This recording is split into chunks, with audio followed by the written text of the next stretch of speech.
अनुराग भदौरिया मामले में बोली सुशीला सरोज। नुपुर शर्मा की गिरफ्तारी क्यों नहीं हुई? सुशीला सरोज का कहना है, राजनीतिक रूप से हमें परेशान किया गया। अनुराग भदौरिया की सास है पूर्व एमपी सुशीला सरोज। अनुराग भदौरिया पर गलत कार्रवाई हुई। जिस घर पर नोटिस चस्पा वो अनुराग का नहीं। अनुराग भदौरिया को न्याय मिलेगा। मेरे घर पर नोटिस दिया, ये अनुराग का घर नहीं। नोटिस देते समय मुझे जानकारी नहीं दी गई। पुलिस ने मुझसे पूछा नहीं कि ये किसका घर है।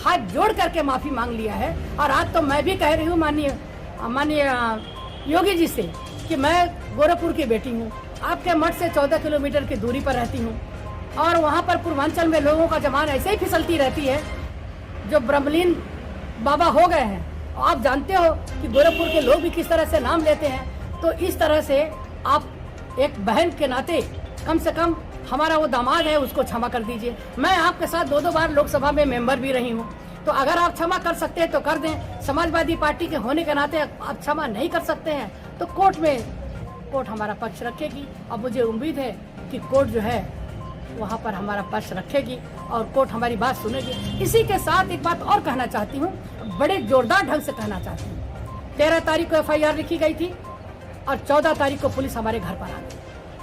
मौका ही नहीं दिया किसी तरह का। 14 तारीख को पुलिस आ गई और यहाँ पर 10-12 लोग हमारे गेट पर आ गए। 2 लोग ऊपर चले गए और वहाँ पर जा करके पुलिस का कहने लगा कि अनुराग भदौरिया कहाँ है, जोर से चिल्लाने लगे। मैंने कहा कि मुझे तो नहीं मालूम। कि आप तो जानती होंगी। मैंने कहा पेपर में पढ़ा है कि कोई धार्मिक उन्माद की बात लिखी गई है, FIR लिखी गई है, तो आपके पास FIR की कॉपी हो तो आप दिखा दीजिए ताकि हम समझ लें कि क्या क्या FIR में लिखा हुआ है। लेकिन उन्होंने, हम IPS की पत्नी, 2 बार सांसद, पार्टी में हमारी प्रतिष्ठा है, समाज में हमारे पासी बिरादरी में हमारी प्रतिष्ठा है। जाति सूचक शब्दों का बीच में बोल करके आप हमारे समाज को बेइज्जती करना चाहते हो। आप जो है हमें बेइज्जती करना चाहते हो, अनुराग भदौरिया को बेइज्जती करना चाहते हो। हम लोग की प्रतिष्ठा में आप जो है सिर्फ पार्टी के होने के नाते हमारे प्रतिष्ठा में दाग लगाना चाहते हो। अरे ये तो छोड़िए, आजम खान जी का जो भी मुकदमा चल रहा, आपने तो उनका वोटर का अधिकार भी छीन लिया। एक तरह से लगता है कि नागरिकता से वंचित कर देंगे। इस तरह से ये कार्रवाई की जाती है। ये सब चुनावों को लेकर के हो रहा है और हम डरने वाले लोग नहीं। आंदोलन में कई बार जेल गए हैं, अनुराग भी डरने वाले नहीं है। जेल भेजना हो तो भेज दो, लेकिन एक सामाजिक और हमारी प्रतिष्ठा को खराब मत करो।